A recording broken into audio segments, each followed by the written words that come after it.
I'm Lucy Salcido-Carter, the Policy Director at Cal Nonprofits.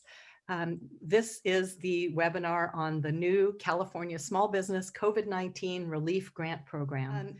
We're really grateful for our partnership with lendisery. They are the administrators for the grant program, and I'll introduce our presenters from lendisery in just a little bit. We also are very grateful to the California Office of Small Business Advocate for their leadership in overseeing this grant program. So I want to acknowledge them as well. And before I get started with just another bit of information, I also want to acknowledge that there's a lot going on in the world today, and some of us may be distracted or worried by what's happening in DC and elsewhere, but we're going to stay focused in the next hour and 15 minutes or so on making sure that you have as much information as we can get to you so that you can complete the application for this grant program. But I just wanted to take a second to acknowledge that that is going on and may also be on people's minds. So Cal Nonprofits is a policy alliance of more than 10,000 nonprofit members, and we are the voice of the nonprofit community in Sacramento. We advocate with state legislators, the administration, and other elected officials on behalf of nonprofits across fields, touching on policy issues that affect all of those fields and the nonprofit community overall. We also support advocacy at the local level in California and at the federal level to implement policies that strengthen nonprofits. Throughout the pandemic, we have been consistent in our message to the state administration and to the legislature about the importance of including nonprofits in relief programs for businesses to make sure that there are comparable relief opportunities for nonprofits as there are for for-profit entities. So it's that advocacy along with our legislative and nonprofit allies that really is part of why nonprofits are included in this grant program that we're going to be talking about today. So I really want to acknowledge that and acknowledge our partners in the legislature and also other nonprofits that have really been working hand in hand to make sure that nonprofits are included. And we are now an application partner for this program, so we get to continue our advocacy through that role in pushing for answers to your questions on the webinar today and every opportunity we get, and also to push for a process that is as nonprofit friendly as we can make it. We recognize that this grant program is rolling out really, really quickly and that there are some bumps along the way. We know that this process is really different from a private foundation proposal process, for example, or an RFP process for a public contract. So we recognize that we're all in new territory together, and new territory isn't always easy. So also just wanted to acknowledge that. Some of today's webinar is going to be a review for those of you who participated in the one on the 29th, but we will also be covering new ground and some really nitty-gritty information about the application process. So some may be a review, but there'll also be some good new information for you. We want to make sure to get to you how you can complete the application process, what's happening with the process, and what you need to do as an applicant. So just a few more resources before we get started and I introduce the presenters. We can go to the next slide. So here are some more resources for you. I want to let you know right away, you don't have to take notes. We are going to get a link to the recording of this webinar to you with all of the slides. So you'll have that at your fingertips to use. We also have, and we're very pleased to have, a designated staff person, Sue Sigler, who is available to answer your questions about the application process. And Sue's email address is on this slide. I'm going to read it out. She is a great resource, sues@calnonprofits.org. And we'll also put that in the chat for you. lendisery also has a helpline and email address that will show up in a later slide, and they can help with any kind of the more technological challenges that you're having with the website. They'll be a great resource for that. So we are also working on getting a special phone number coming soon so that you can talk to us by phone as well. So stay tuned for that. We'll get that information to you just as fast as we can. And we also want to encourage you to apply through Cal Nonprofits as a partner organization. You will get attention that is very specific to nonprofits that way, and it'll also be a way for us to show how formidable we are as a nonprofit network. We will be getting to you the URL so that you can access our website as an application partner. So stay tuned for that. That'll be coming in the chat, and it'll also be in the follow-up email that we send you.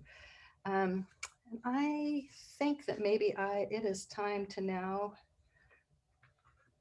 introduce our presenters. So let me do that. From lendisery, we have Lynn Fernandez, who's the Executive Vice President of Sales, and Janet Pereshensky, who is the Vice President of Strategic Partnerships, and they'll be running through a lot of great information with you. And from Cal Nonprofits, we have our CEO, Jen Masaoka, who's our moderator for today and will be fielding your questions. And we also have program manager for this grant program, who I already mentioned, Sue Sigler, who will be helping to field some of your questions. So with that, Jan, I'm going to turn it over to you. Thanks, Lucy.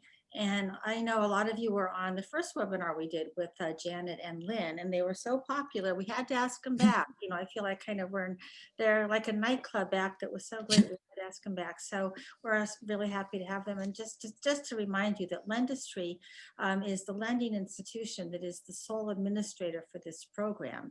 So we are really getting people right from the source of the most official, most up-to-date information. So Janet and Lynn, I know you guys have the slide deck.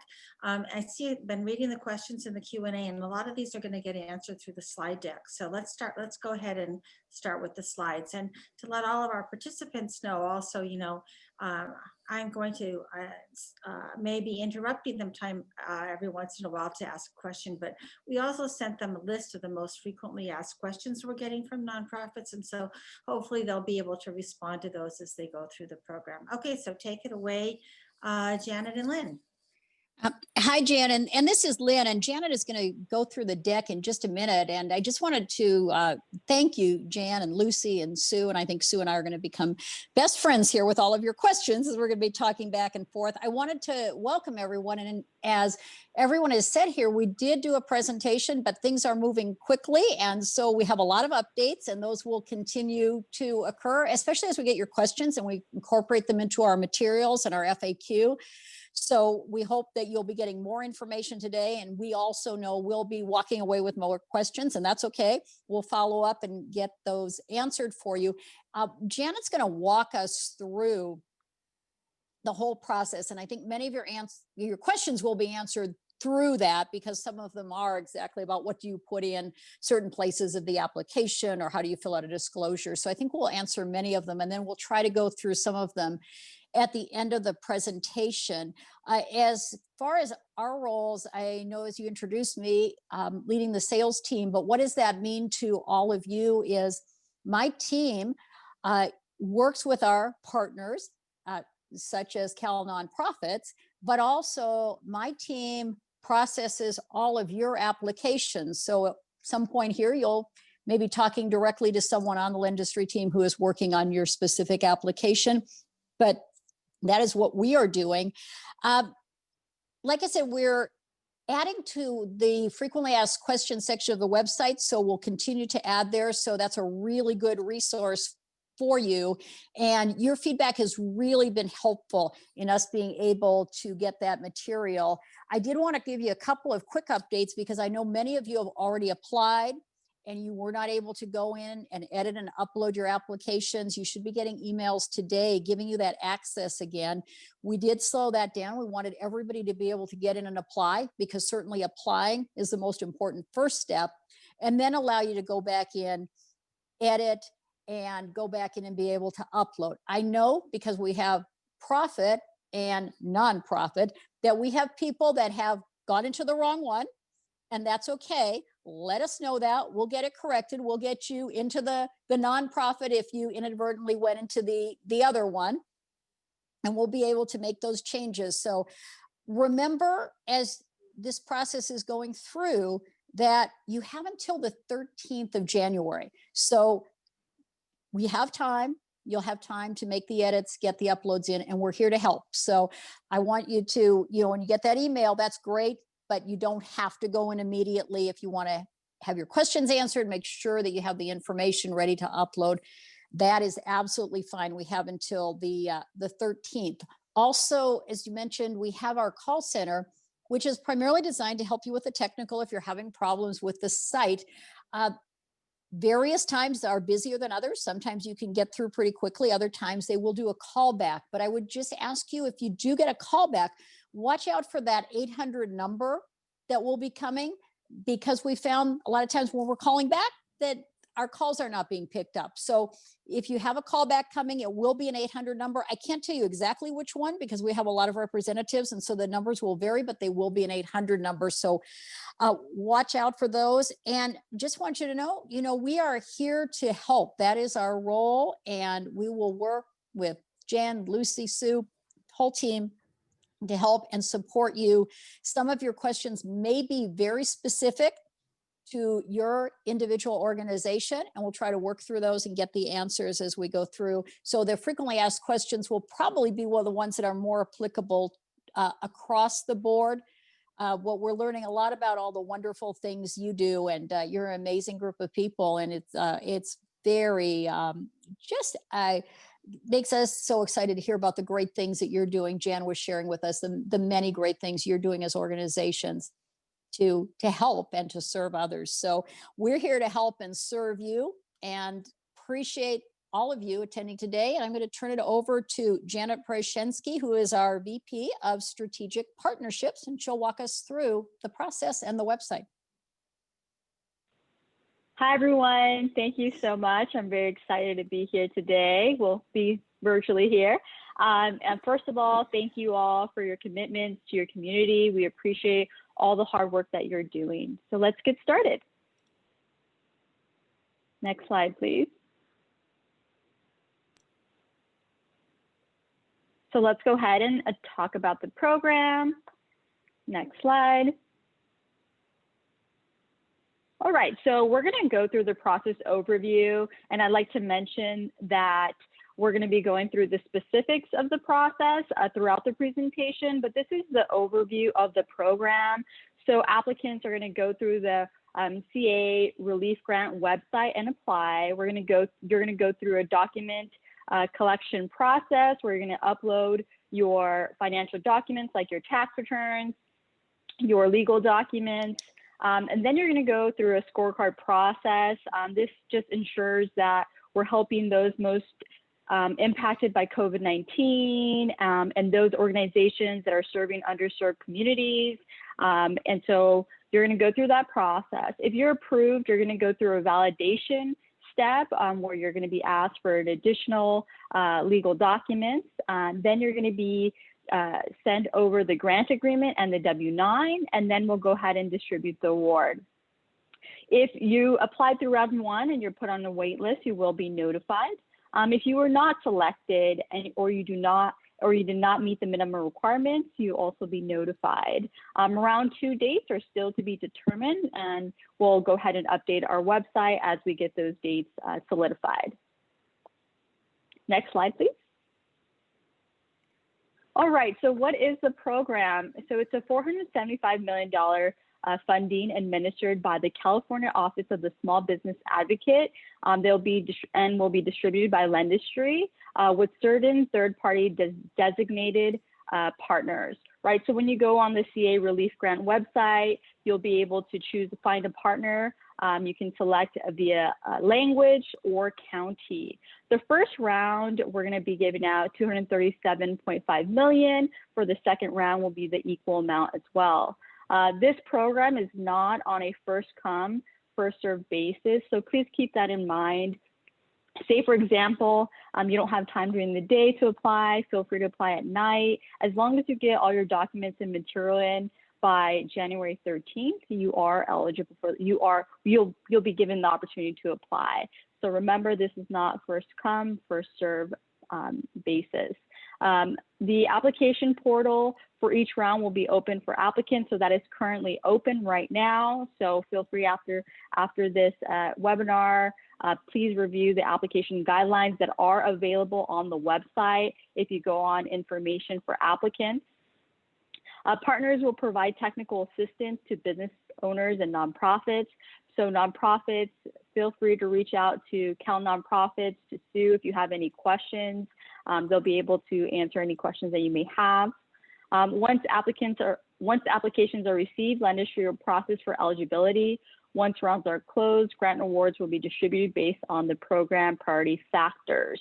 So there's going to be a committee of internal LendIssury team members who will confirm the scorecard creation and geographical distribution based on the program priority factors, including the COVID health and safety restrictions following California's blueprint. So we want to make sure that applicants who are applying, that are going to be selected, we want to make sure that we're helping those who have been most impacted by COVID-19, but there will be other factors as well. So stage 1, applicants will be uploading their financial documents. We'll be submitting identification documents such as your government issued ID, business certification regarding accuracy and truthfulness of information submitted. For stage 2, eligible applicants will be requested to provide additional documentation for grant disbursement. LendIssury will disperse grants on behalf of the state of California, approved small business and nonprofits. LendIssury will arrange to deliver applicable tax forms to grantees. So Janet, we really appreciate this distinction between kind of eligibility and then awards. And so thanks for kind of making that extra clear for people here. And I think it's partly confusing because sort of the stage 1, stage 2 gets confused a lot with the round 1, round 2. So oh yeah, clarifying that. Of course. So stage 1 and stage 2 will be different stages in regards to the documents that you're going to be submitting. Great. Okay. All right, next slide.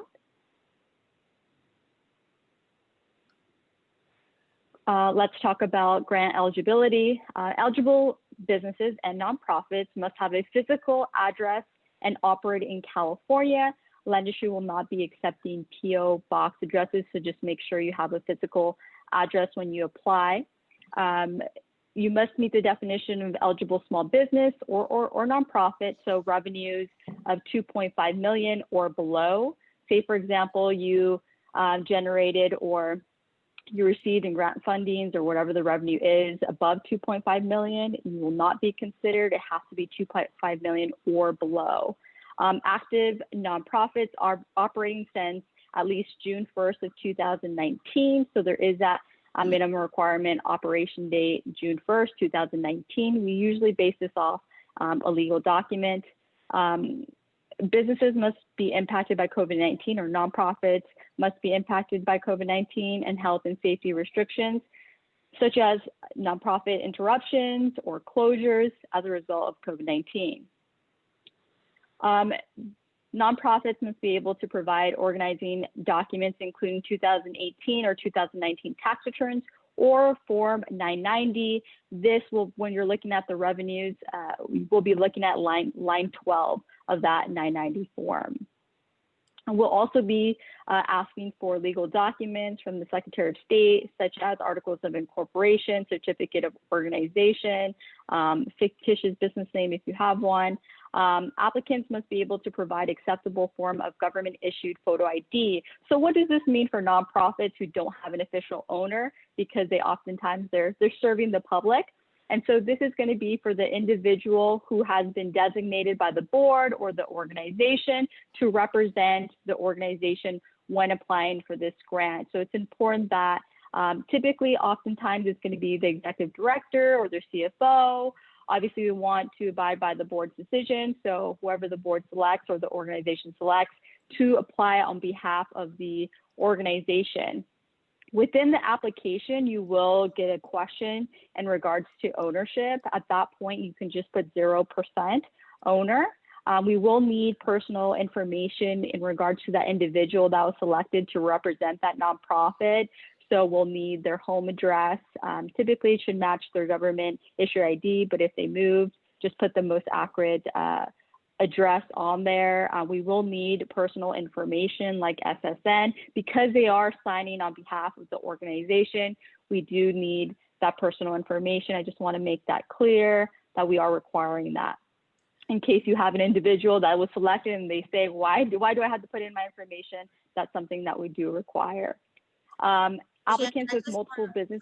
So Jan, I just want to make sure, so because we've gotten so many questions about this, so it doesn't have to be the executive director, it can be somebody, whoever the board decides is the responsible party. But then that person has to divulge a lot of their personal information, their social security number, for example. And then we understand that a credit check is also going to be done on that person. So I just want to make sure that, you know, because of course the person's credit makes, the owner's credit makes sense in a business, but the person who's doing this, their personal credit isn't really a reflection of the nonprofit's financial well-being. So how are you going to be using that information from the credit check in determining not the eligibility, but priority in receiving a grant? That's a great question.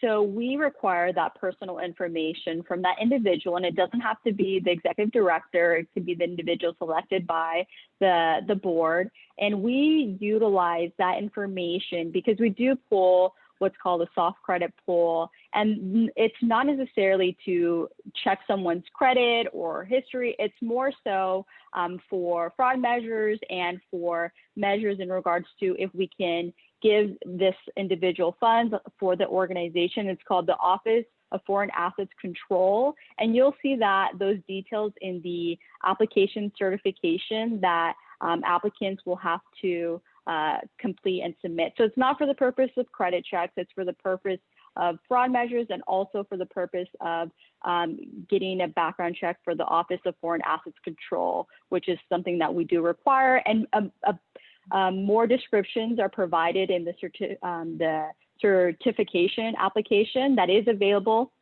If you go to CAAreliefgrant.com under information for applicants, it's tip number 4. You're able to download that application and you can read more details about that. And I can speak about it later on in the presentation. Thanks, Janet. Of course. Another thing about those who are applying, say, for example, you have an individual or an executive director who is managing multiple nonprofits, right? So we only are allowed to have one executive director represent one organization. So if you have an ED that represents 2 nonprofits, that ED can be that ED can't represent that organization. It has to be another individual. So just keep that in mind if you have an ED that you're going to be selecting that represent multiple nonprofits. All right, so revenue, as I mentioned, for nonprofits, you're going to look at your 990 and it's going to be line 12 on that form. The rest of that information pertains to businesses, so we'll skip over that. Mm-hmm. And I just want people to know that the 990N, also called the 990 postcard, and I know you guys at Lendistry are well aware of this, that it doesn't provide proof that you had more than $1,000 in revenue. So that's something we're continuing to work on with you guys, and hoping that we can kind of work the kinks out of that as soon as possible. Thank you. Next. Perfect. So ineligible nonprofits or businesses without a physical location, so nonprofits without a physical location in California, or nonprofit business not registered as either a 501c3, 501c6, C6 or 50119. So you have to be registered as one of those types. If you're not, then you will not be eligible.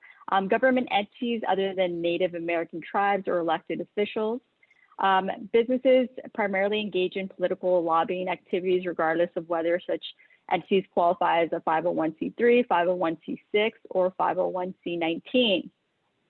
I'll skip over the passive business. Churches and other religious institutions, regardless of whether such entities qualify as a 501c3, 501c6, or 501c19. And I do have a question on here. So I'm gonna go ahead and look at my sheet here because we did get a question like that in regards to that. So give me one moment so I can pull that up for you all, because I know we had some questions regarding that. So one moment here. And just so everybody knows that since the last webinar, that C19s have been added. So that's a change from the past. C19s are typically veterans organizations. So I have the question here pulled up. So this is a question that was getting asked often. So for example, an elementary school that is operated by community or faith or domination has its own 501c3, separate from the religious institution, is open for the public for enrollment and provides a standard curriculum, but in the context of a particular faith, teaches the faith tenets and culture. What would the school be eligible? The answer to this question is a religious or faith-based organization is eligible only if 50% of total gross revenue is generated from school or daycare. So I hope that answers that question for those who were asking. Janet, could I ask for a little more clarification on that? There are faith-based institutions that might operate social services where those social services have a separate 501c3. And like you just described, they might be providing services in the faith-based context, but they are not operating under the religious institution's 501c3. Would they qualify? I believe the answer is yes, but I can definitely get back to you so I can get some clarity behind that from our team. Thank you. Actually, the answer to that is that a faith-based institution, what we're looking at right now is the revenue coming from a school or daycare. Those are the ones that are currently being accepted. Okay. All right. So we'll go ahead and skip this because this does pertain to businesses. The one thing that I like to go over though is businesses that restrict patronage for any reason other than capacity. So that, just to be a little bit more specific, patronage. So say for example, you have an organization that only provides specific services, not to all people, and it's not something that prevents you from doing that because of legal matters. So just more clarity on that. So for example, for a business that only offers services to women, things of that nature. Lynn, if you want to provide a bit more clarity on that. Yeah, I think we're trying to get where there's actual exclusions that are made by our business. This is not something, law requires people over 21 can go to certain establishments. That's fine. That's the law. So we're not looking for things like that. It's something that would be exclusionary in nature, like a club, and those would not qualify. So I think we understand that where the intent of this, but I do know that a lot of our questions from nonprofits are coming like, well, what if we only serve seniors? You have to be 65 or older to participate, or we only serve people in a given county. Would that be including as something that's restricting patronage? No, not if it's something like that, where it's really more intended towards a certain population like that. That's fine. It would be something that would be more so like a club or something that's very exclusionary based on income, based on sex, things like that, that would not be included. Thank you. All right, next slide. So let's talk about uses of funds. So only the costs incurred due to the COVID-19 pandemic and the health and safety restrictions. So the following are eligible uses of grant funds: all employee expenses, including payroll costs and healthcare benefits, paid sick, medical or family leave, and insurance premiums. So I had a common question brought to my attention, so I want to go ahead and answer that. One of them was, could contractors be included? The answer to this is no, contractors cannot be included in payroll for payroll expenses. Working capital overhead, including rent, utilities, mortgage, principal, interest payments, excluding mortgage payments, mortgage prepayments, debt obligations, principal and interest occurred before March 1st, 2020. So another common question I had was in regards to including the PPP interest. So this is something that cannot be included because it needs to be something that was incurred before March 1st, 2020. Costs associated with reopening business or nonprofit operations after being fully or partially closed. Costs associated with complying with COVID-19 federal, state, or local guidelines for reopening with required safety protocols, including but not limited to equipment, plexiglass, barriers, outdoor dining, PPP supplies, testing, and employee training expenses. Any other COVID-19 related expenses not already covered for the same period through grants, forgivable loans, or other relief through federal, state, county, or city programs. So this is important because, say, for example, for you receive PPP or the EDIL loan, and you use that for PPE material supplies, you cannot use this grant for the same purposes you use other grant or state funding that you receive. So it's important to note that.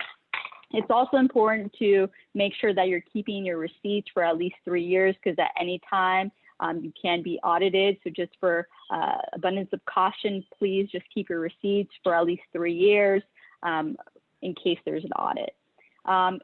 Ineligible uses of funds, human resource expenses for the state share of Medicaid, employee bonuses or severance pay, taxes, legal settlements, personal expenses or other expenses unrelated to COVID-19 impacts, expenses for repairs from damage already covered by insurance, reimbursement to donors for donated items or services. Janet, one of the common questions that we're seeing is, what is the time frame for eligible expenses? This slide references March 1, 2020, but that's in reference to when debt obligations are incurred. And so I got the answer that the end date would be 12/31/20, December 31st, 2020, but we're unclear on when the start date is for eligible expenses. It's March 1st. Thank you. All right. Next slide, please. Section 6, how will recipients will be determined? So nonprofits or businesses located in areas impacted the most by the effects of COVID-19 based on COVID health and safety restrictions. So those mostly impacted by COVID-19, we will take that into consideration. Nonprofits or businesses impacted the most financially based on gross revenue losses.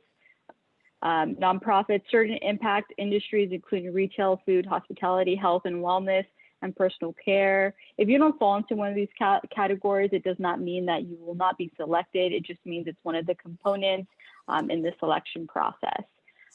For underserved small business groups, meaning women-owned. Janet, can we just stop for a second on that? Because the categories later for what identifying your industry are not the same as these. Right, so people are having a little bit of trouble with that. So for example, you may be a theater that does a lot to bring tourist dollars to your city. So that would qualify under hospitality here. But then there is that hospitality itself is not a category later on in one of the drop downs. So how can you give us some guidance on how to manage that? So in the drop downs, you want to select the most closely related to your nonprofit organization and what you provide. And then Lynn, if you can speak on that a little bit more in regards to the hospitality, because we want to encourage those. If you don't see a drop down that matches your organization, just pick one that's most closely related. But we can definitely get more information on that later and give you a response.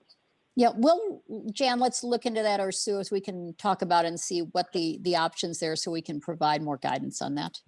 Thank you. All right. So underserved small business groups or nonprofit organizations. So women-owned, minority, person of color-owned. So when we talk about nonprofits, like we mentioned earlier, this isn't something that necessarily pertains to nonprofits because they serve the public. However, when you're talking about organizations, nonprofits who are ran by majority, meaning 51% women or 51% persons of color, or veteran-owned nonprofit, veteran-ran nonprofits. This is something that you can put in the drop-down because there is a section in the application that asks these questions. So just think about it as, is your nonprofit operating mostly with women who are running the nonprofit organizations, or minority, person of color? The majority of your staff are minority or person of color. So just think about it that way. If it's at least 51%, you can use those drop downs to select that those pertain to your organization. I just want to let participants know that this information is new. Okay, this had not been developed or published by the time of the last webinar. So I know people may have filled it out, for example, and submitted their application, that they might have done a little bit differently if they had seen these ahead of time. So Janet, but you guys know that that's the case, and we'll allow people to edit their applications, or how would you say? Yes. Okay. Yes, yes, you can go in and edit. If you can't get into edit, reach out to us and we'll help with that and make sure that those edits are made. Thank you. Of course. So low to moderate income means any census tract or equivalent geographic area defined by the Bureau of the Census. So if you're operating within a low to moderate income geography, that will be considered, as well as rural areas as well, if you're serving that type of population in that geographic area. So that will be considered. Janet, I wanted to clarify there, because we get this question a bit, or an organization might be located in often organizations are located in a population center in the middle of a rural area. So it's about who you're serving rather than where you're located, correct? Yeah, so I think in this question, and Lynn, you can confirm, it's about who you're serving as well. Right, that if it's that rural population. Thank you. And just for clarity, I saw something pop up, and I'm sorry I can't get to all of the chats, but someone said they couldn't get in to edit. If your application has gotten to the point where you can no longer edit and you've already submitted, that's okay. Reach out to us and we'll make sure that we get those edits in for you. You can contact our call center. You can go to our email, which I think we have those on the chat. If not, we'll make sure we get them on there and get that information to you. But we'll make sure that we get those edits made for you if you put something in that needs to be changed. I just wanted to say kind of an editorial comment here that, I think a lot of us are used to being told things like that and then never getting a call or anything. I just wanted to tell people that we really have found that lendisery, we're hearing from people that lendisery really is getting back to people. They know that there have been a lot of technical problems, so you can really feel confident about reaching out to them, and they're not even mean when you call them, in the middle of the night. We are here to help.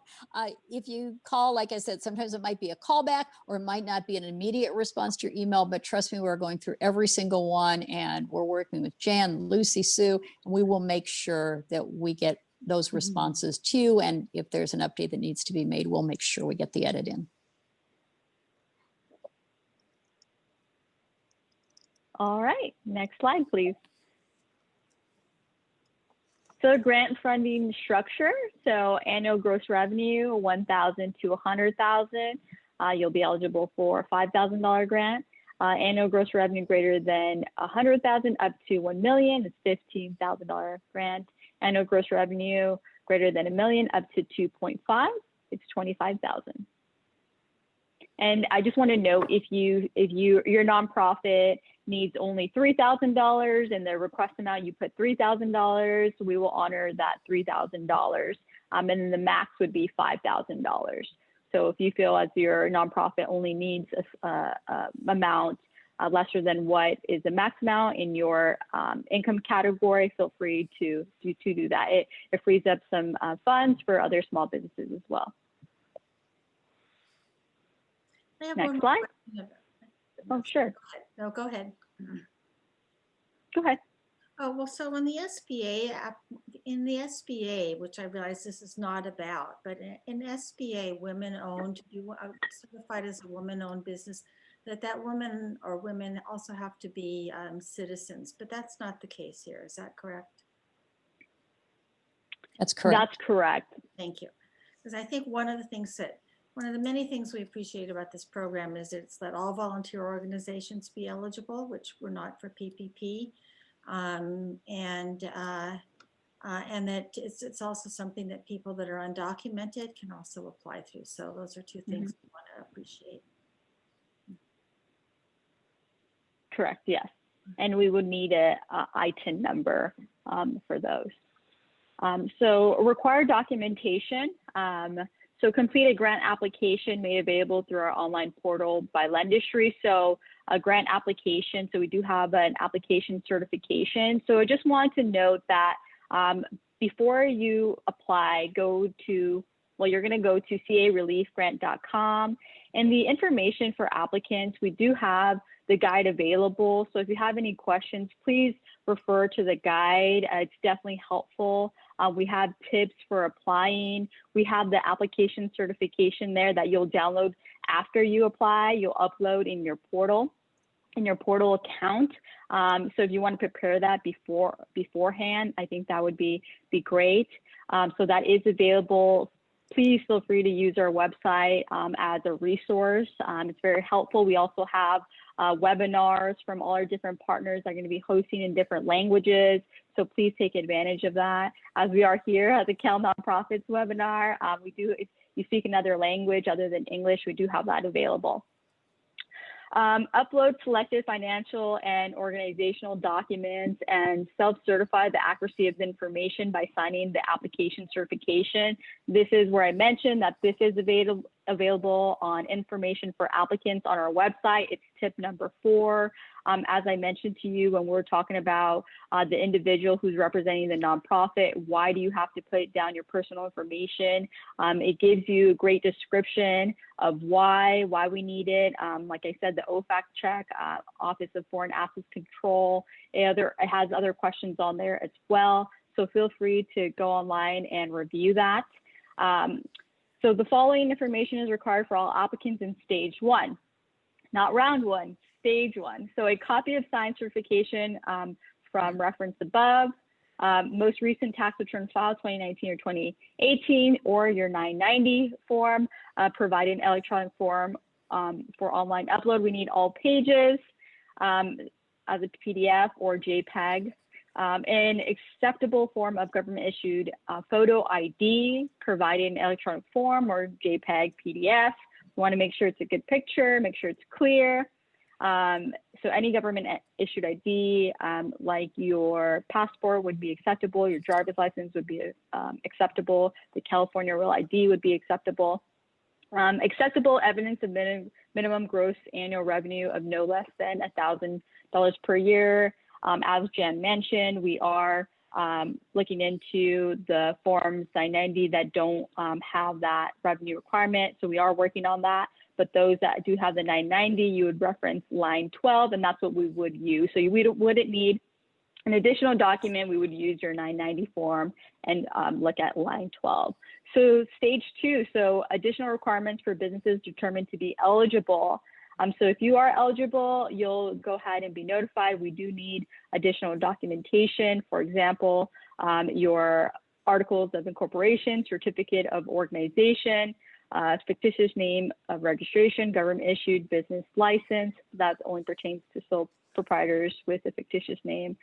So we're talking about these legal documents. You could always go to the California Secretary of State. They should have that available for you. If you don't have that readily available, you can go to the California Secretary of State site to get that information. For eligible nonprofit entity applicants, a copy of entity's most recent IRS tax extension letter. So this letter, we will need it. Stage 2 of the process. We'll go ahead and email you all for this document as well if you are determined an eligible business. Verification of bank account via electronic registration or other approved review process. So we will require for you to connect your organization's account, banking account, or we can have another type of review process. This is something that a lendisery team member will contact you with and help you through this process. So first of all, that's just once they're deemed eligible, so they don't need to know that right away. But there are also quite a few people whose banks are not listed, they are worried won't be listed or are not listed, but we still have time for that to get fixed. And is that right? Correct. Correct. And we'll help Correct. with that too at Thanks. that point in time. Don't worry about that right now. I did want to say also that for the grant minimum is $5,000. So just Mhm. note that we're talking about the amounts that the minimum grant is 5,000. So I just want to say that I know that you guys have 3 sections to the three kind of chapters in the slide deck, and we're still on the first one. And so even though I know many of us would be more than happy to stay till 7 or 8 p.m. tonight, not everybody maybe. So let's just try to speed it up a little bit and asking people. We appreciate all the questions, but just I know we have more than 300 questions now, so it's just going to be a little rough going forward. Okay. Thanks, Janet. Though I know All you're as fast as you can. right. Of course. All right, next slide. All right, tips for applying. Next slide. All right, tips for a better application process. As I mentioned, these tips can be found on our website. The number one tip that we want to share with you is utilizing Google Chrome. From our other grant programs, we found that Google Chrome works the best for our platform. Tip number 2, acceptable email addresses. Just make sure that it's an email address that you are checking on a daily basis, because that's how a lot of our communication is going to be directed to you all. So emails that begin with info@ or end in @contact.com or @noreply.com, those are going to be, we won't be accepting those emails, or our system will not recognize those emails. So just make sure that it's an email that you check often, and don't begin or end with those with that information. So info, contact.com or noreply.com. So tip number 3, scan your documents properly. There's free resources like Genius Scan, Adobe Scan that you can go ahead and download.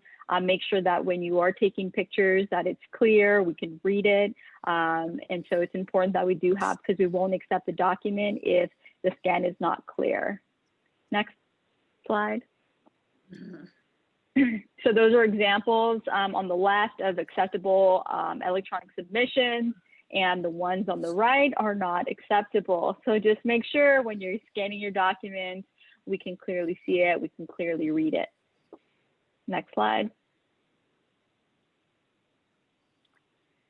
Tips for a better application process. Tip number 4, prep your application certification. I already mentioned this on the website. Tip number 4, where it says information for applicants. Feel free to download your application certification, get that prepared before you apply. Make sure that you can save it onto your desktop and then upload it as a PDF. So it's clear, we can see it, we can read it. So that's a tip for you there. More details are online at information for applicants. All right, next slide. I'll do next slide. This is just what I'm sharing about the application certification and how to save it onto your desktop. So using the following application certification, again, this is another tip about how to save your application certification, and we do have these tips on our website. Next slide.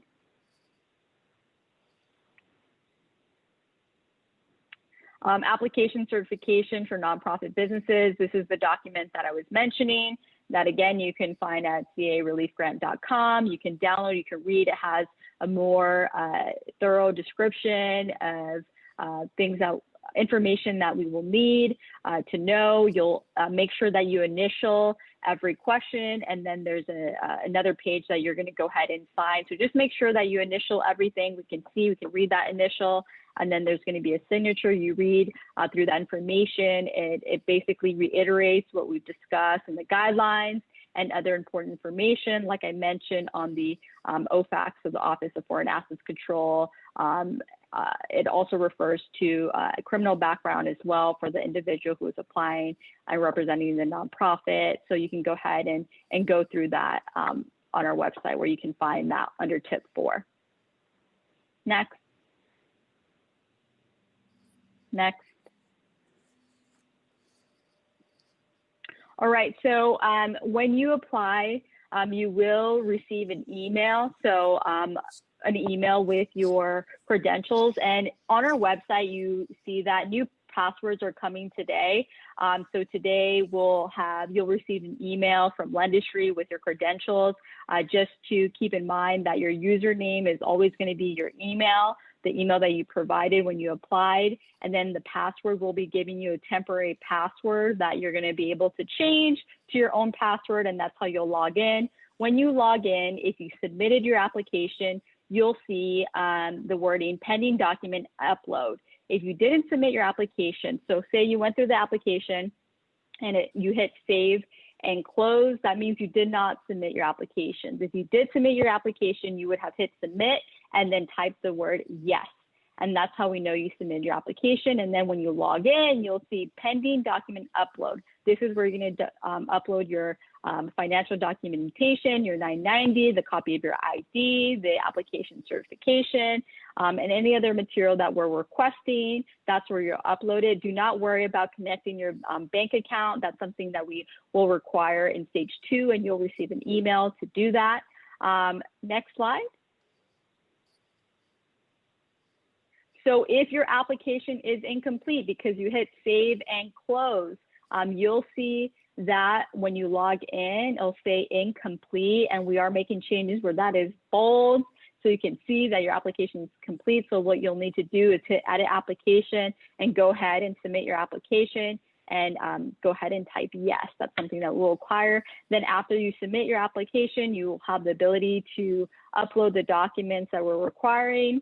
And then the banking information, like I said, do not worry about that. We will go ahead and contact you when you're when we're going to need that for the next stage. Next. All right, next. So again, before you begin throughout the entire application process, just use Google Chrome. When you go onto the website and you're seeking a partner, you're going to find a partner. It gives you, like I mentioned, the option of find a partner through the county or through your language preference. When you go on there, you can log back into your account, or you can click on Find Grants Now, and then you'll be able to apply for a nonprofit or business. So how about if you applied for both and you only have your nonprofit? You only needed the nonprofit, feel free to contact us. We'll make those corrections, but we can see everything internally, and we'll potentially call you to get that corrected. So do not worry about that. We can definitely have an internal team member make those corrections, but I'm going to implore you to not apply multiple times. When you apply once, we get that information in our system, and we will be contacting you. Like I mentioned, new passwords are coming out today. I know a lot of people had applied, saved and closed their applications, and they didn't know how to log back in, so they applied again. So you will receive those passwords today. If you don't, feel free to contact us. We're more than happy to help you. Again, only apply one time. If you're a nonprofit, apply for nonprofit. How about if you own a business and you are part of a nonprofit? Your business would be separate. You would have to apply through the Find Grant for businesses, and then for your nonprofit, Find Grant for nonprofits, and apply through that. And Janet, could I clarify there? Sure. So we were told that if for any reason you applied more than once, either because you started a second application because you couldn't finish the first, or because you have a business and you work in a nonprofit, that you absolutely should not apply twice, or both applications would be disqualified. So if somebody did apply twice, they should contact lendisery either through email or the helpline to help get that fixed. Is that correct? Correct. So you do want to contact, you do want to contact a lendisery team member if you applied twice. Some people sometimes are unaware that they applied twice, so our internal team can see that there's been multiple applications. And just to clarify, if you run a nonprofit and you're applying for that nonprofit and you're applying for your business, you do have to have two separate applications, one for your business and one for the nonprofit. We were told that that individual could not do that, that somebody else from the nonprofit would have to submit the nonprofit application. That's correct. Thank That's you. correct. That is Okay. correct. And on the duplicates, we know, and we're going to go through that. Say you started and then you went back and you just started another one. Don't reach out. We're going to look at those. We'll reach out Okay. to you if need be. If we see that it's a nonprofit and a for-profit, we'll reach out to clarify. But we're going to be able to see those, as Janet said, internally. So I can see if Sue went in and started and then she came back in and maybe got a little further, and we can try to discern if one is complete and one is incomplete. And if not, we'll reach out and we'll give Sue a call and figure out what the missing information is and make sure we get that through. Thank you. Thank you, Lynn. Thank you for adding that. Next slide. So this is where I'm talking about the difference between the applications between a for-profit businesses and nonprofit organizations. Just click on the one that applies to your organization. Next.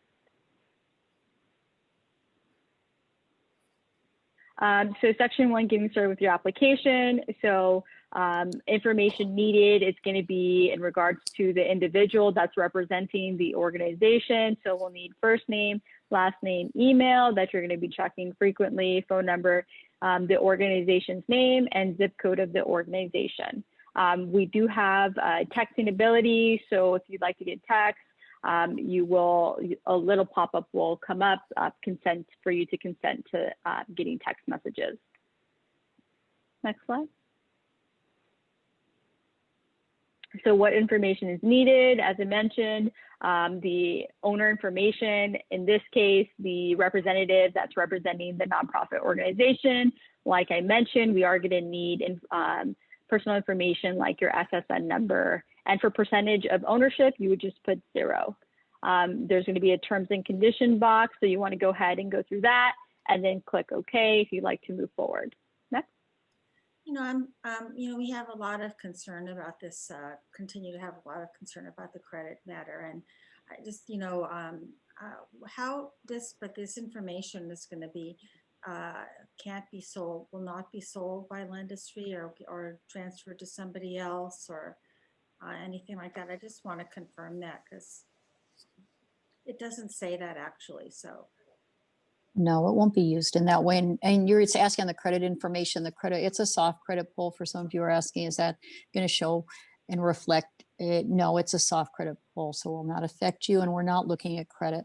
As Janet had shared earlier, we're looking at other things like OFAC. So please understand it will not affect your credit, and credit is not a criteria to qualify. Thanks. So nonprofit information, the name of the nonprofit, DBA if applicable. If you don't have one, just type none.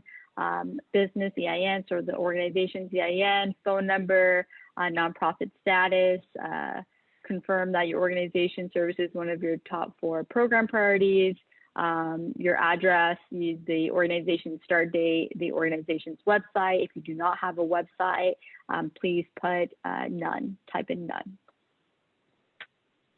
Next.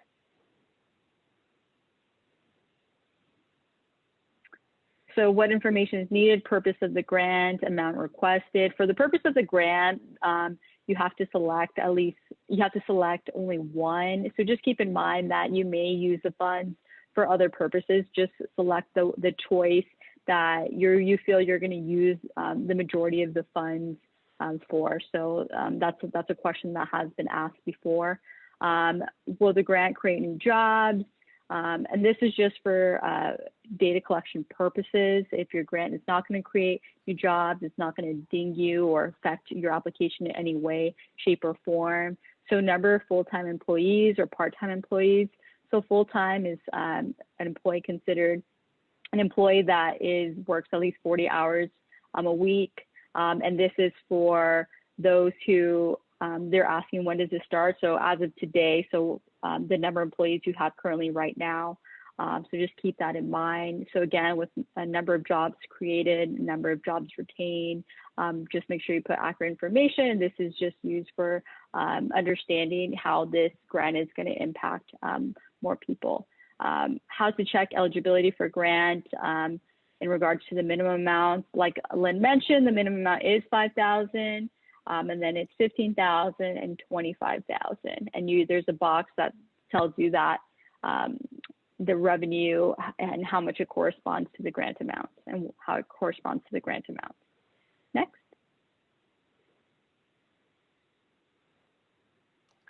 The demographics, this is something that we already talked about when you're talking about race and ethnicity. This is for the person who's representing the organization, the leader of the organization. This is where I talked about if your nonprofit is ran by the majority of women, 51%, you can put yes, answer yes to those questions. NAICS code, there is a click here button that allows you to go onto the NAICS, the state website that gives you the specific NAICS code that pertains to your organization. Just choose the NAICS code that is most relevant to what your organization does and the services that you provide. Next. Just if we could just say, you know, going back for a second, a lot of people have been having trouble finding a Latino or Hispanic category on the drop down for that. I think it, can you give people some guidance on that? Yeah, so if we could go back one slide, please. So for the ethnicity question, for the non-Hispanic or Latino, you would select one of those that pertains to you. For race, those are the options that are currently available. That is something that we can speak to internally, but we do mirror those that are reflected in the options that are provided by the state. So those are the ones that we currently have, but that's something that we can bring up to our team to see if there's something that we can do, but you would select one that you most identify with. And Janet, for nonprofits, this would reflect the people that you serve as opposed to the people on your staff, correct? So this would be the people in your staff. This Thank is you. the one that it's your staff, correct? Next. If you have, I'm sorry, if you have no staff, would it be your board? So it would be you, the person who's running the organization. Okay. Then we do have disclosure questions. This is pertaining to your organization. It's pertaining to how your nonprofit was impacted by COVID-19. So those are specific questions regarding, you know, the impact that COVID-19 has had in your organization, and different questions in regards to your nonprofit. So you will have to answer those and submit those in stage 1 of the application process. And this is separate from the application certification. So I just want to make that clear. This is separate. Next.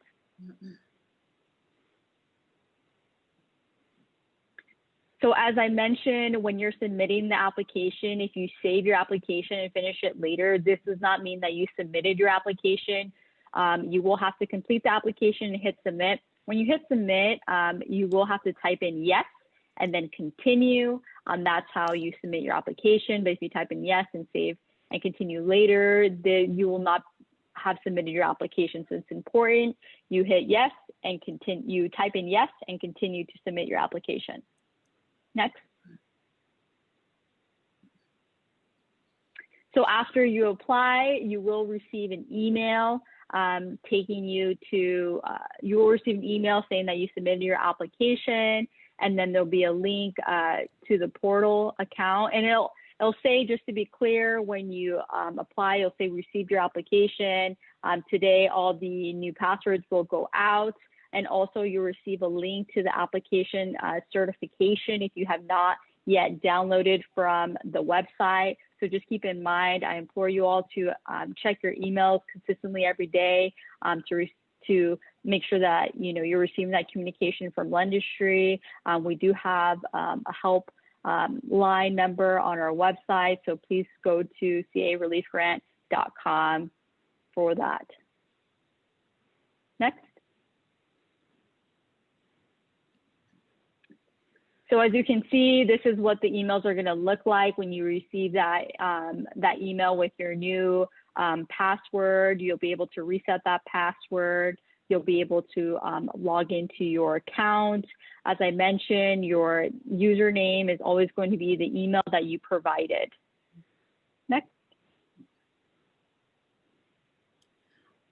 uploading. Go ahead, Jen. I'm just wondering if you could speak a little bit to the technology issues, because we have had so many people who are trying to do this and struggling with that. I talked to one guy who set his alarm for 2 a.m. in the morning so he could get onto the site. So what can we expect? We know that the site's overloaded. So can you give any tips about how to manage, how we can manage within this kind of overwhelmed state? No, most definitely. I think I would encourage you all, whatever time works best for you to go online to upload documents, but think about, when people are usually taking the time to apply. So say, for example, people from 12 to 1 who have those lunch breaks or taking time to go ahead and apply, maybe that's not going to be the best time, maybe at night or early in the morning.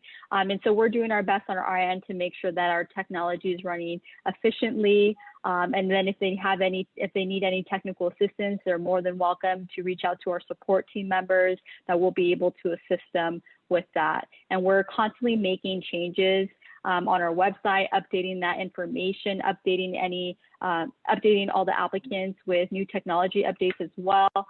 So feel free to just check on the CA Relief Grant website for any updates. I think that's going to be the most accurate resource for updated information. So Janet and Lynn, I just want to call attention to the fact that this was originally scheduled to go until 3:15. I'm wondering if it would be possible for the two of you to stay on till 3:30, knowing that a lot of the participants maybe can't anyway because they hadn't scheduled for it. But do you think you guys could? Of course. That would be great. Thank you very much. We will, Jan, but I do say I see the questions popping up faster than I can read them. We won't get to all of them. So on some of those individual scenarios, Sue is there to help you. We're there to help you. And we'll try to answer the more general ones if we can, and then help you individually. Absolutely. And actually we are, tomorrow we'll be also doing an FAQs for nonprofits on our website. So not 1,000 FAQs, but some FAQs. So, all right. So thanks for agreeing to stay till 3:30, even though we know that we won't get to all the questions. Okay, go ahead, Janet. Of course. All right, next slide, please. All right, as I mentioned, so and this graphic right here says pending document upload. So what does that mean? That means that you submitted your application. But if it says incomplete, that means that you did not type yes and hit that complete button. It's probably you selected that save and continue. So just make sure you see that pending document upload. You'll click on that button and upload your documents. Next slide, please. This is the graphic that's displaying how it's going to show when you go ahead and upload your documentation. As you can see, the documents that we need are going to be listed on there. So please upload the document that pertains to that title. So for example, if you uploaded your application certification on the government ID, we're going to be looking for your application certification. So just make sure that you're uploading your documents to the pertain title on the left-hand side, so application certification. So what will happen is you'll click browse, and that will take you to your computer, and then you'll go ahead and click your document, like the application certification, and then you'll go ahead and click upload documents. I'll go ahead and upload, and it'll let you know once it's been uploaded. If it does have a password, you can go ahead and type in your password. So for example, if you have a secured password that your accountant gave you for your tax return, your 990 form, you can go ahead and type in that password right there. And then for banking info, like I mentioned, that's something that you do not need to worry about. We will notify you when we do need that banking connected. So please don't worry about that. All right, and then if it is completed, it will show up green. If it's pending, it will show up in red, and it'll let you know if we still need that document. Right, next slide. Again, with uploading documents, if you uploaded the incorrect documents, you do have the ability to preview your document and delete those documents. Say you uploaded the wrong document, you do have the ability to delete and re-upload the correct document. Next slide. Linking your bank info. This is something that we do not need you to do just yet. Next slide. When the time comes, we will have a lendisery team member help you with this. If you cannot do it, if you're unable to do it, as mentioned, we will have a team member helping you with this. So for the interest of time, we can go ahead and move on to the next slide. Let's go over facts. Next slide. All right, so this talks about the California Relief Grant Program. As we mentioned, it provides micro grants ranging from $5,000 to $25,000 for nonprofits impacted by COVID-19. Who is lendisery? I know we talked about that a little bit. So lendisery is the technology partner. We're also what's called a community development financial institution. We have experience administering grants like this California grant program, and we're really excited to help you all. Important dates, application opening dates, we already went through that. The application does close January 13th, 2021 at 11:59 p.m. So just make sure you get that. Again, it's not a first come, first served basis. Start of approval notifications, businesses will start getting award notifications a couple of days after the close date of January 13th. So you should see something by mid-January getting those notifications. We will review applications for eligibility and we'll start approving grant awards after the close date, as I mentioned. Applicants who submitted their application and submitted all documentation in the first round do not need to reapply for the second round. If you are selected for the wait list, you will just move on to the second round. If you didn't qualify, you will be notified.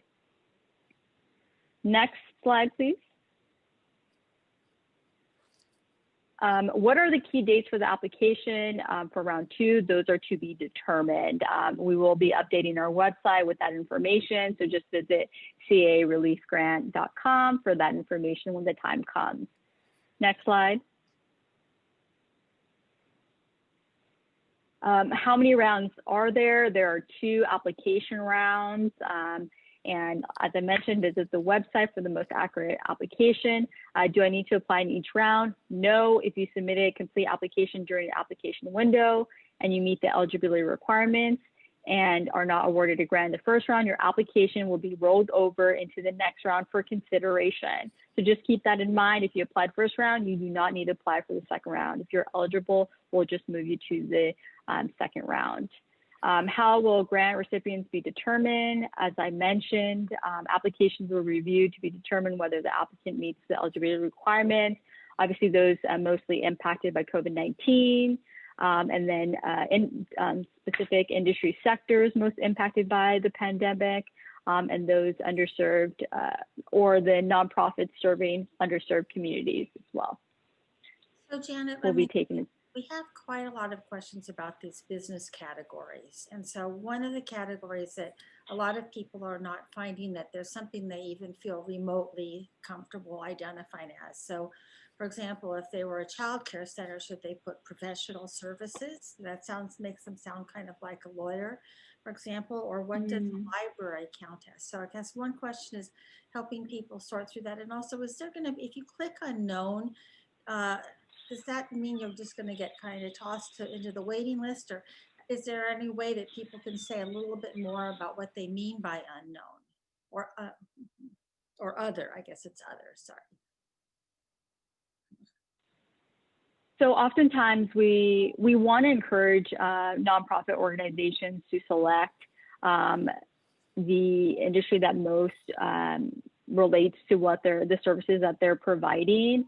And we will have, because we're taking in applications with the difference between nonprofits and for-profit organizations, for-profit businesses, we'll have that distinction. We'll be able to look to see in our system of the nonprofits and the services that they're providing. But that's, I think, more details that we can definitely connect with you after the call and kind of get more information and speak to our team about to provide you with that clarity. So one advice we've gotten from the call center is that if people, because there's not a limit on how many documents that they can upload, that you can upload a document that has an explanation.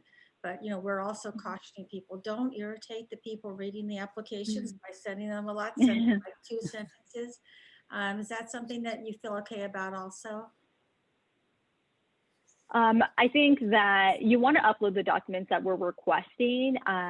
If we do get the description of the business, I think that is going to be helpful. However, I encourage you to submit the documents that we're requesting, and then we can definitely connect after this call to see what's the best kind of way to go about that. Thank you. All right, next slide. When will I find out if I receive the award? As we mentioned, it's going to be on a rolling basis following the close of each application period. So the application round does close January 13th, so it's going to be after that close date. Will everyone who applies receive a grant? Unfortunately, no. We understand that there are several million small businesses and nonprofits. However, we will be considering those organizations that are most impacted by COVID-19, those in the geographic distribution that based on COVID-19 health and safety restrictions, who have been severely impacted, and those nonprofit organizations who are serving underserved communities. Will I be notified if I'm not selected? You will be notified directly by email if you are approved for an award, waitlisted or not selected. So it's important you do check your email on a daily basis to make sure you're getting the communication from lendisery. Next slide.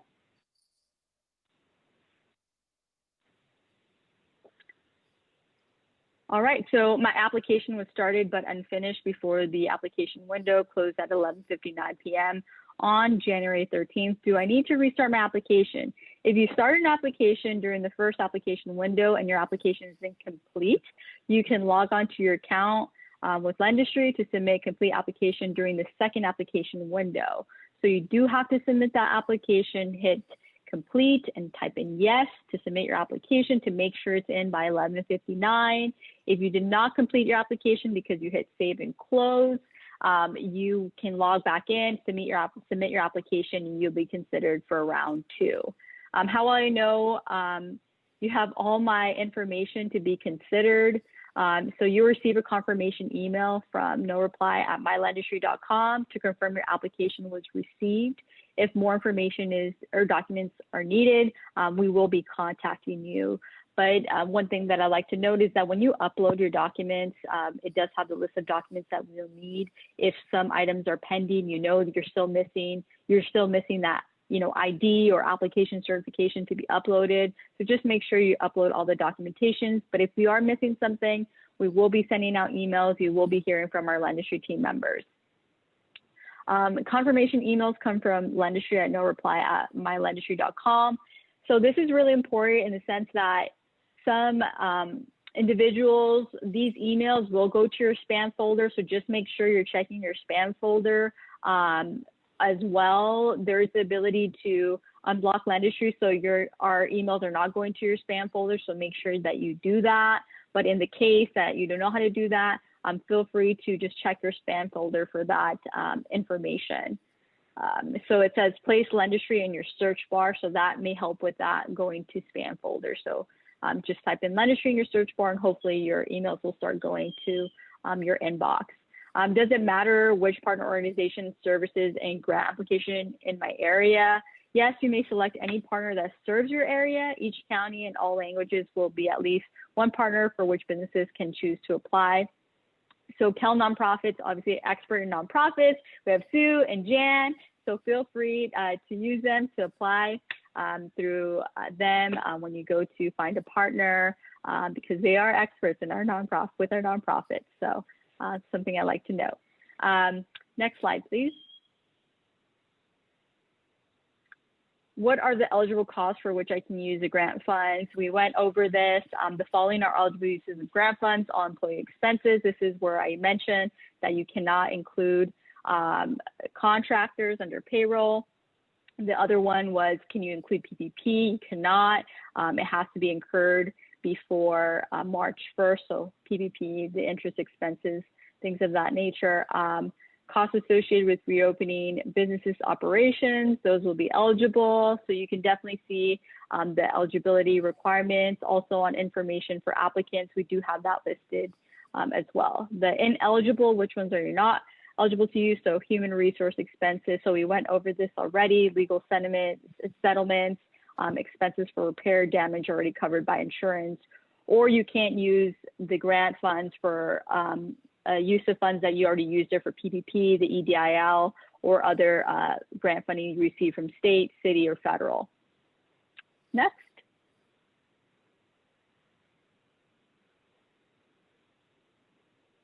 So what documents that you'll need to submit as part of your application? As I mentioned, your 990 form, your government issue ID from the representative selected by your organization, your legal documents that you can find at the California Secretary of State. And then we'll need that tax exemption letter, but that comes in stage 2, not round 2, stage 2 of the process. All right, next slide. This is just a chart that shows you what grant award you're eligible to apply for. 5,000, 15,000, 25,000, and the different distinctions in revenues that pertain to those grant amounts. If you, as we mentioned and we talked about that an individual that's representing a nonprofit, and then they have a business like Sue and Lynn cleared for us, you can't have that same individual apply. You have to select someone else from that nonprofit organization, or if that ED or the individual selected from the nonprofit, they represent 2 nonprofits, they can only represent 1 nonprofit. Right, next slide.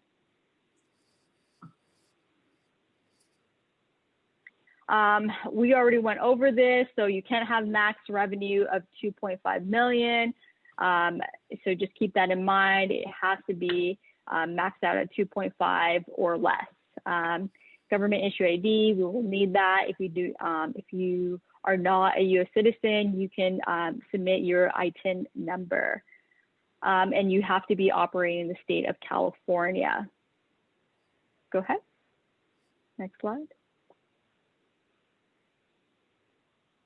I did mention this, our federal Paycheck Protection Program or the Economic Injury Disaster Loan recipients eligible to apply.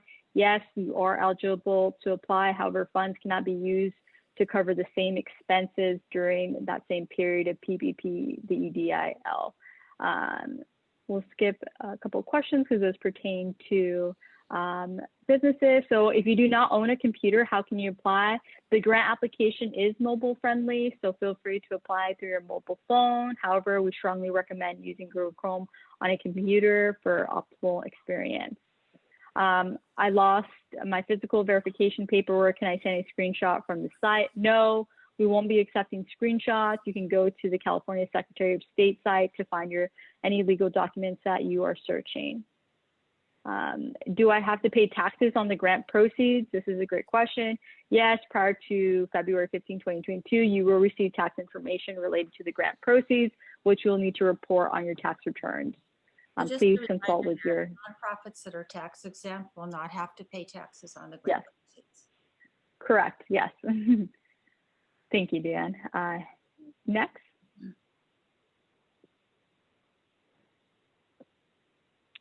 Do I need to provide receipts of my purchases? You do not need to provide receipts of your purchases as part of the application process. However, we do recommend you retain all records related to the grant and the use of funds at least for 3 years.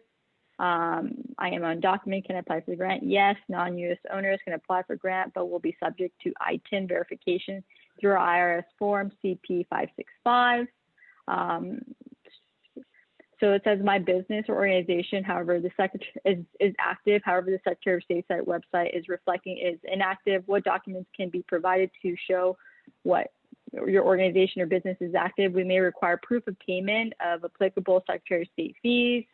So that's something that has come up. So just make sure that you have the proof of payment through the Secretary of State. Next slide, please. So contact information. So we do have our contact information there for our tech people as well as Sue. Yeah, and I'll jump in now. Thank you, Janet and Lynn. And Jan and Sue. So this is Lucy again. I just wanted to make a couple of comments in closing. We are reading all of your chats and all of your questions. We are hearing your frustrations. We know that this is a difficult process for nonprofits.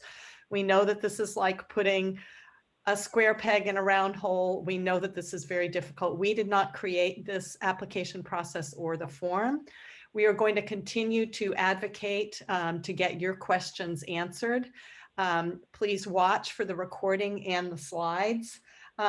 Just another note, Cal Nonprofits has no say in who gets a grant and who does not. We are just doing the best we can to help nonprofits apply. So wanted to be clear about that too. We will be sending you the recording and link slides. We'll also send you again our URL. We'll send you Sue's email address again, but here it is on this slide. Want to thank our partners again, and we are going to be doing that FAQ, so watch for that. And finally, we want to encourage you, if you aren't already, to become a member of Cal Nonprofits. You do not have to be a member of Cal Nonprofits to apply through our URL or to ask us questions about how to apply for this grant program, but there are lots of great reasons to become a member. So with that, want to thank our presenters and Jan and Sue, and have a great day, everybody.